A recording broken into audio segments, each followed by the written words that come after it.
Let's get started. So, where did we leave off last time?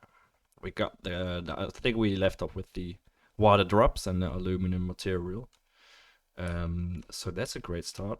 But we need that Red Bull label on the can. So how do we add textures to objects without making it look poor? That's the issue that usually occurs.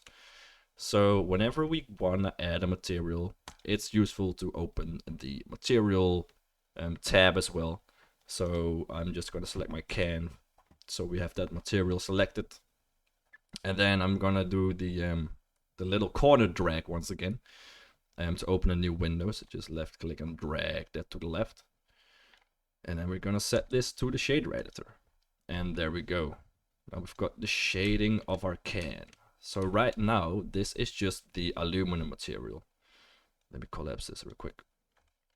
So this is the aluminum material we made last time, and now we want to add something either to this material or we want to add an additional material. And the easiest way, if you have a hard separation in materials, and the Red Bull can has that. Let me see if I can pull up that reference image real quick that I deleted last time. There we go. So you can see there's a very hard, oh, it was still there. There's a very hard split in like the materials at like the top parts and this lower ridge as well.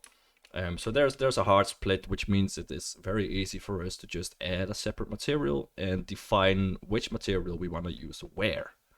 So the easiest way to do this is by selecting our can and going to the material tab on the bottom right. It's like the sphere icon with the different parts on it.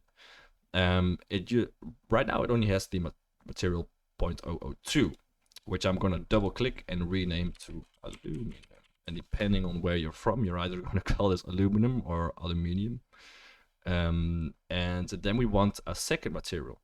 So hit that plus sign, hit new, and we're gonna name this the label. Right? So how do we tell Blender where to use which material? By default, it will use the material that is first created. So that means that even if I now move the label material up, it will still use the aluminum material because that is already assigned. If I want to assign the label material, I either have to delete my aluminum material, or I can go into edit mode of my can, press A, and I can then hit assign while the label material is selected, and it will change into the label material. Right, so right now I want everything to be aluminum, of course, so I'm going to press tab and just assign that aluminum material to everything real quick. And we want this label material to be assigned only to specific parts of our mesh. And I want to start this off by giving you a small error that can occur in your mesh when assigning materials. And it has something to do with the subdivisions. So for example, if I want the label to be only on this middle part of my mesh, and if I go to the label and assign it to only this middle part, so double clicking on that edge loop, it will only shade a part of that mesh with the second material. And this is because our subdivision modifier is messing up some of that geometry, right? So this label material is being applied after this subdivision modifier, and they interfere. So this means that the material is applied to a different section of the mesh than what we set right here, right? So that is an issue. One way to solve that is by adding an edge loop, for example. So Ctrl R and just swiping it all the way up to the top edge. So that's one way to make that material match with your geometry. But we're gonna do it a different way. And this is just an example I wanted to show you because this is an error you will get sometimes, and at least now you know why it occurs and how you can fix it. So that's good. So if we look at our mesh, we already have a few parts, a few edge loops that are very close together, right? So we've got this one right there, and we even have this smaller one right there. So that will already get rid of that issue. So we can see in the reference image right here that we need this label to be all the way at the top. So what we can do is double click on this middle part, hold shift, double click on this edge loop, hold shift, double click on this one, and we want to include this one as well. Let's head to the bottom part and let's see in our reference image where that stops exactly. And I think we're at about the right spot. And we can include this one because otherwise we're still not getting this lower part of the material because it stops right there. So just by adding an extra edge loop, a very close edge loop, we will make sure that that subdivision modifier won't mess up the geometry or the shader too much. So this is what I'm gonna assign as the material. So go to the material tab, hit the label and hit assign. And you can now see that if I go out of edit mode, our material is assigned very nicely, with the exception of this little top part. So if I go to edit mode, you can see that this top part and the material does not end at the top. It ends a little bit of a distance from the top. So what I'm going to do now is just add that edge loop. So press Ctrl R, left click, and just move that up all the way like that. And now our material is nicely selected until the top of our can. Okay, so keep in mind when you have subdivisions and you're assigning materials that you also keep the geometry in mind of those subdivisions. Okay, so the issue now is we have a white material and we want a texture to be there. Alright, so there is an easy way to do that, and we did it for the world texture as well. So when we added the Christmas photo in there, and we did it the same way as we're going to do it now. So we should already have the Node Wrangler add-on enabled, which means that we can now select our material, so our label material, and we can now press Ctrl T, which will add an image texture with the mapping and coordinate nodes. And remember that if you see pink, it means we don't have the texture. Alright, so we need to add a new texture. And then I open something up, and I named this quite oddly. I named this large for some reason. I'm so bad at naming stuff. So I'm just assigning that, and you can see that it changes, but it changes for the worse, because we now only have a blue material. So this is where UV unwrapping comes into play in Blender. And that may be something that you haven't really heard of yet.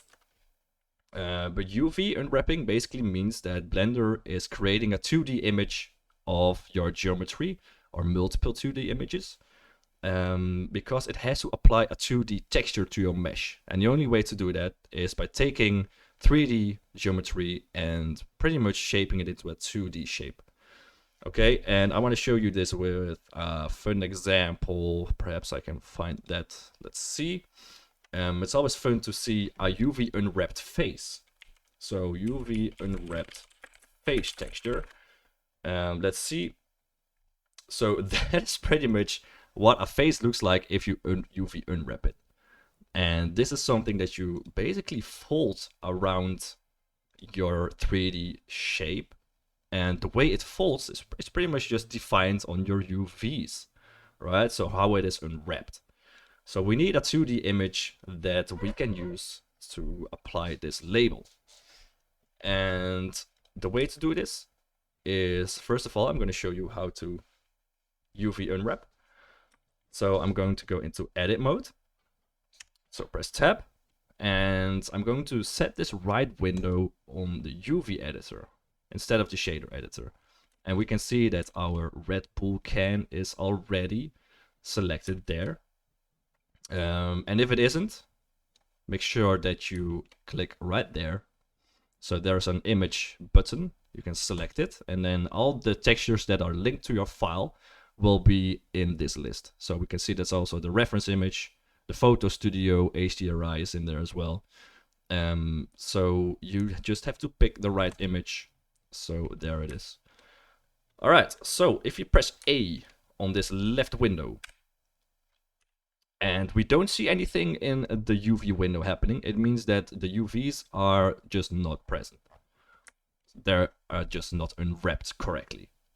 And the way to UV unwrap in Blender is very easy. You can press U And you pretty much get this this list of options that you can use to UV unwrap. And you will use a lot of those at least at some point in your Blender career. The ones that you will use most is the basic unwrap, at least when you're going to be making objects for games or stuff that you wanna paint yourself. So if you want to make the textures yourself, then you're gonna use UV unwrap a lot. But if you're gonna work for renders only, for example, so if you only want to make one render look good, and you don't need those 3D files to be perfect, then you can get away with some of the automatic unwrap options from Blender.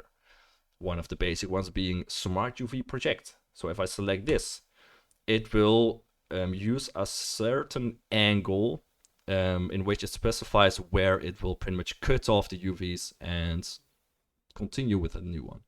And you can just change this angle and it will change the UVs as well. If I use this default setting and press OK now, you can see that it has now UV unwrapped my object, right? Because we get different parts, and this is an automatic way of unwrapping, which isn't even too bad for this scan. So it isn't too bad, but it is still not what we're looking for, because we get 2 parts for this label, which means we get more seams than necessary. Okay, one more thing we can see right here is that our circles are stretched. And that is one indication that pretty much means that we didn't apply our scale. So if I go back to object mode, and if I press Ctrl A on my can and apply, I'm just gonna apply all transforms. Left click. Now if I go to tab and press U and UV project this again, well, it didn't really change for some reason. I'm not sure why not at the moment.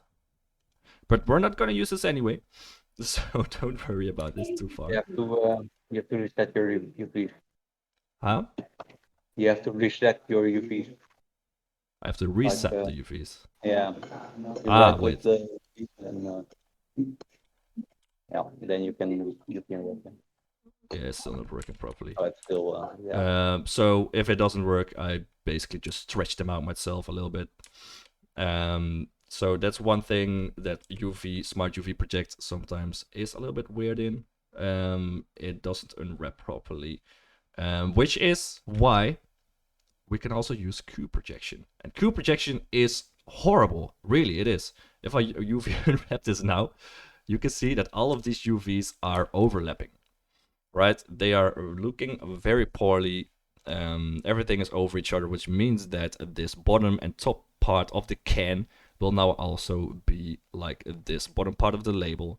So basically what you see in your UV editor is different parts of your mesh. So we have this part, for example, and you can select a separate part of the mesh by hovering your mouse over it and pressing L, which selects a certain part of that UV, and it also selects a certain part of the mesh. So if I press G now and move this to the left with proportional editing tool off, of course, if I move this around, you can see that I only move one part of the mesh around. And this is the side of the can, but it is unwrapped in such a way that it doesn't work with textures like this at all.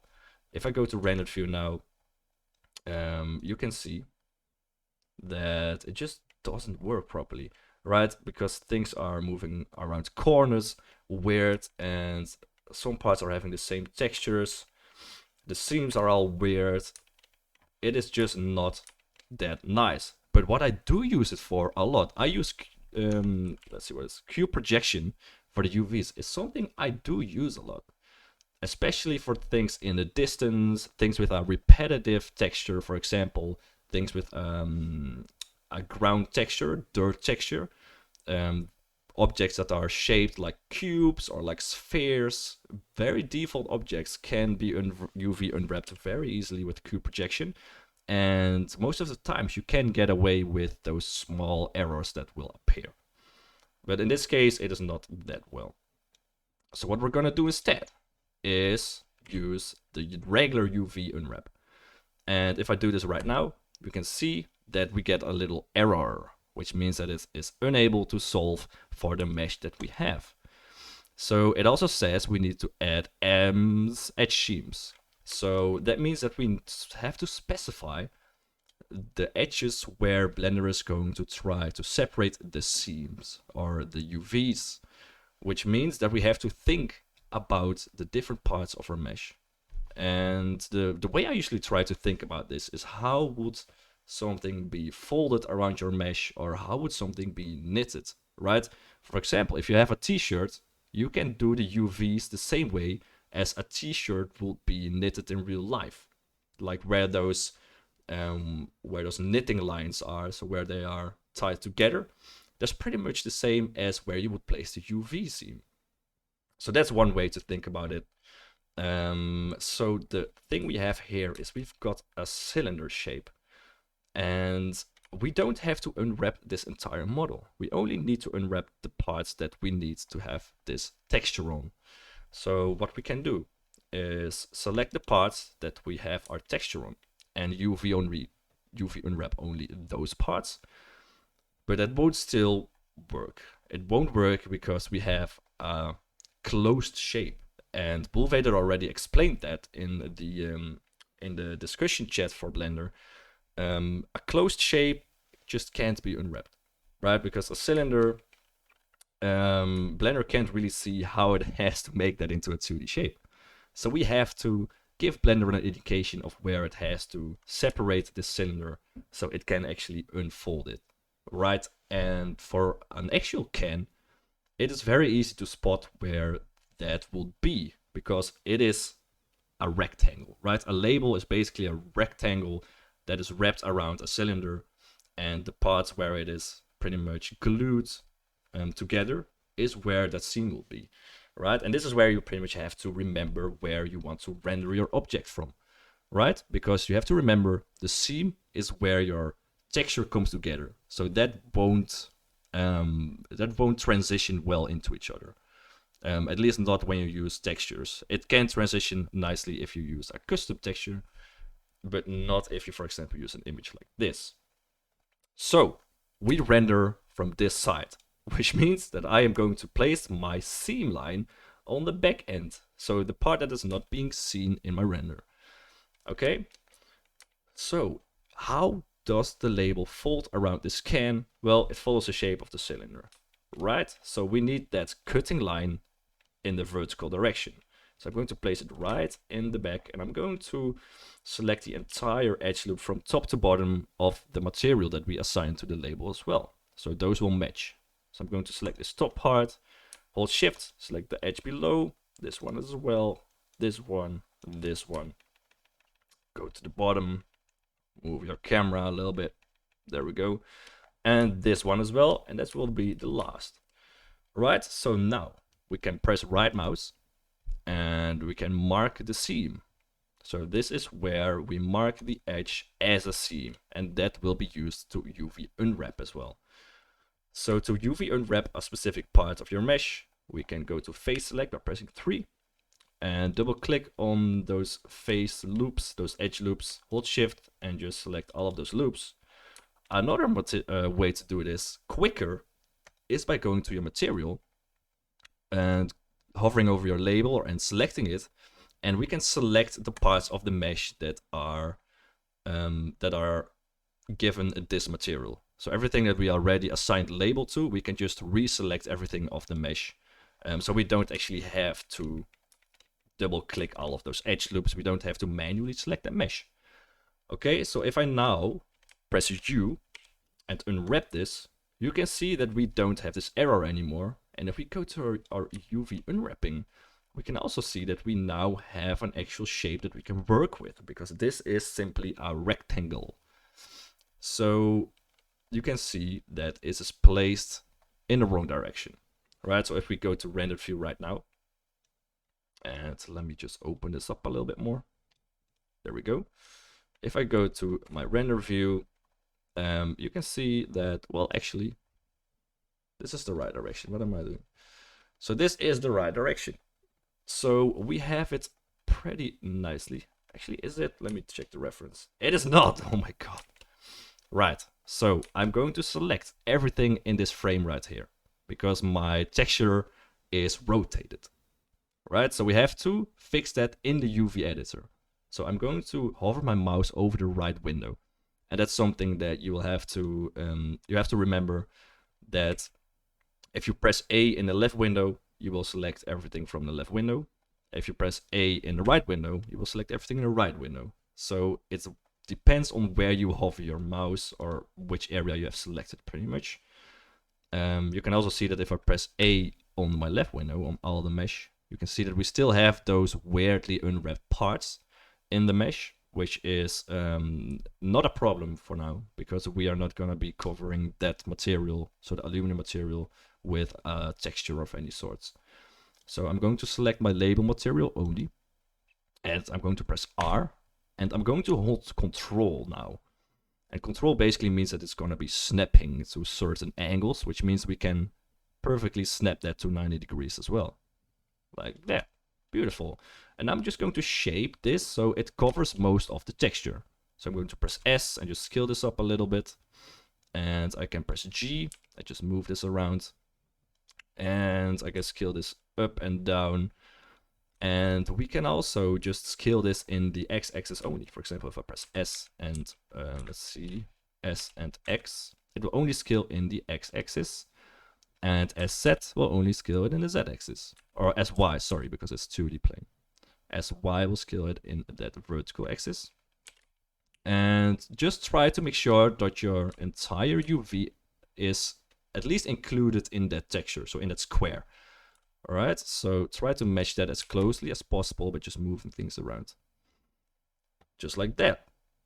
So if I now go to my rendered view, we can see that the textures are matching quite nicely, right? It's wrapping around with only one seam at this back part right there. So that is just beautiful. And you can also see that we have some kind of issue at that back seam.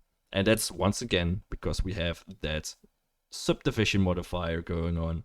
So we can add edge loops there. If you want, you can add it there the same way I showed you in the beginning. But because we're not rendering that out, I'm just not even going to worry about that. And that's something that I do a lot. If something isn't present in the render that I'm gonna make, I'm just not gonna worry about it at all. Of course, if you do intend to use it later on for a game, like for example for, well, if you have 3D objects in a scene that you're making for a game, make sure that you do actually worry about those back parts, okay? But for now, for efficiency, we're not gonna worry about that. Right, so last thing, we have a black material where we actually want to have aluminum, right? So what we can do is go to the shader editor, and we actually want to have a different material for the parts that are black now. And those black parts are actually transparent, right? So in the texture, let me see if I can show you the texture real quick. So in the texture, those parts are not actually black, but they are transparent, which means that we can use the transparent map for this material. So if I close this down, I can simply check out what the alpha of this channel looks like by hitting Ctrl-Shift left click. So Ctrl-Shift left click on the texture node. That will show us the texture first, but if we click again, Ctrl-Shift left click, it will show us the alpha channels, which means we can see a part that's white. That means that the alpha is 1. And the black part, which means the alpha is 0. And 0 alpha basically means that it will let through light, it won't show the material, right? So it's transparent. So we can use that. If I connect this alpha, for example, to the alpha of this material, we have a transparent can, right? Which is also cool. I mean, you can use that for all sorts of things, but we want to use this alpha for something else, because we want that alpha to be the same material as the aluminum. So what I'm gonna do is just gonna select this shader, Ctrl-C, copy it very easily, go to that other material, the label, and press Ctrl-V. and it will appear right at the center of our other principal BSDF. So we have to drag that out first. And there we are. We now have two materials. How do we mix those? Well, very easy. Shift A, search, and search for a mix shader. Very easy. And I'm gonna swipe this in between our actual material and the output. So this mix shader will now use the principal BSDF that we use for the label material. And if we connect the second one, it will also use the metallic material. But right now it will exactly mix those shaders at a 50% ratio because the factor is actually set on 0.5. So if I swipe this to the right, it will only use the aluminum, swipe this to the left, and it will only use that label. So we want this factor to be defined by the alpha channels that we have in our texture. Alright, so if I move this alpha texture into the factor of our mix shader, we can see that we now have one part aluminum and the other part label. And we can just switch those materials around if we want. So for example, just drag that top material into the bottom of the mix shader, and it will just swap those materials around, just like that. So now we actually have the right parts aluminum and the right parts texture. And the fun part is now that we have that set up, we can change the label material. Because right now it's very rough because we still have the default settings of this shader. But of course, it looks a little bit more metallic in the actual shader as well, because it may just be printed on, it may not even be a label. But it's way more glossy, right? So we can just decrease the roughness. So if I go back to my render view, right there, and look at our label, we can pretty much just decrease the roughness, just like that. And it will match the can way better. So I'm just trying to match the roughness a little bit to the aluminum, so it looks like it's one part. Just like that, nice and glossy, right? So that is just beautiful. It matches the material quite nicely. And that's pretty much it for how you would add a material. And even how you would combine two materials. So you can now rotate your cans around and select the right view of your render. Just like that. And you can also go to the UV editor and press tab on your can, and then just move your texture around. So press G and X, and you can just move that in the X direction, and that will also define where your label is placed, right? Because you're pretty much moving the label geometry over the texture, which will just give it a little bit of an offset. All right, so just move this around for the parts that you want to have in your render. So if you want to have the Red Bull text in your render, you can just set it like this and hit tab. I now see that this is a German label. Nice. So that's pretty much how you can assign different materials, how you can combine materials. We could also have done this in the same shader, in the aluminum shader itself. Just add the shader and pretty much do the same kind of mix that we did right now with the mix shader. So there are multiple ways to achieve this, of course. But this is a fun way that you can use for adding different materials to your objects quite easily. So by just assigning materials to different parts of your mesh. All right, so how much time do we have? I talked pretty long about just adding how to add UVs and textures. But this is looking quite nice already. Right, so this top part needs to be blue as well. Easy way to do this is select the top part, and by default it has the same material as that aluminum. So it now has nothing. So if I want this to be the same as the aluminum, I can just select this browse material to be linked button and just hit aluminum, and then hit this little new material button, which basically makes a copy of this aluminum.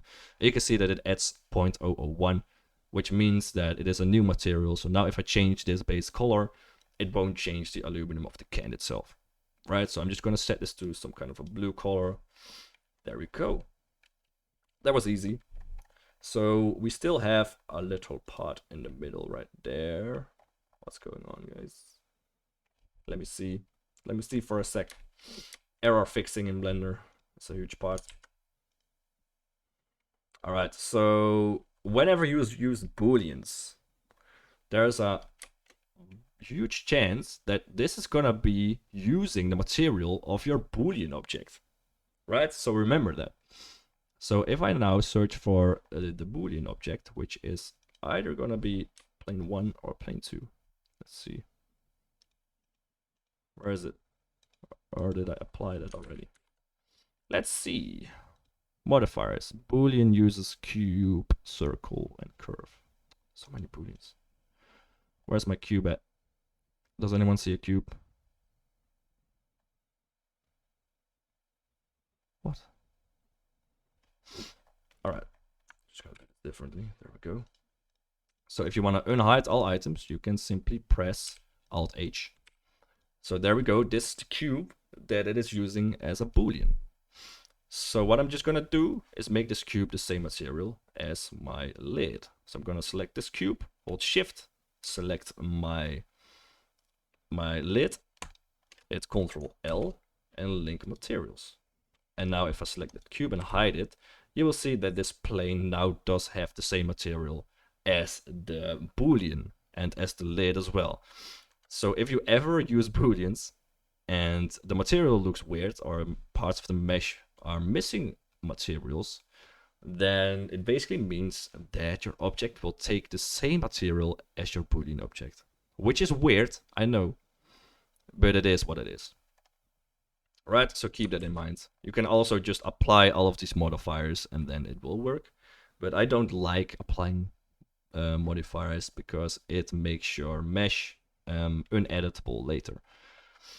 Right, so that's pretty much it for custom materials and stuff like that. How long have we been going? For about half an hour, I guess. So I'm gonna end it right here, and then next week we can get a fresh start with some fluid simulations, and that's gonna be a lot of fun because we're gonna make that splash of actual water dropping on the Red Bull can and making a nice big splash in the bottom as well. So that's gonna be a lot of fun. So this tutorial, it was mostly focused on, well, UV editing is just boring. If you ask me, I'm not sure about the others, but it is one of the boring parts in Blender. But they are very, very much required to make nice textures and make textures ready for games and stuff like that. So if there are any questions. Guess that's the. Why did I just get kicked out of Blender or out of Discord? Yeah, you left for a second. A very abrupt ending. So when did it stop? I think you were. I don't know exactly what word you were on, but yeah, I don't know. But it was not like 5 minutes ago, right? No. Okay, that's good.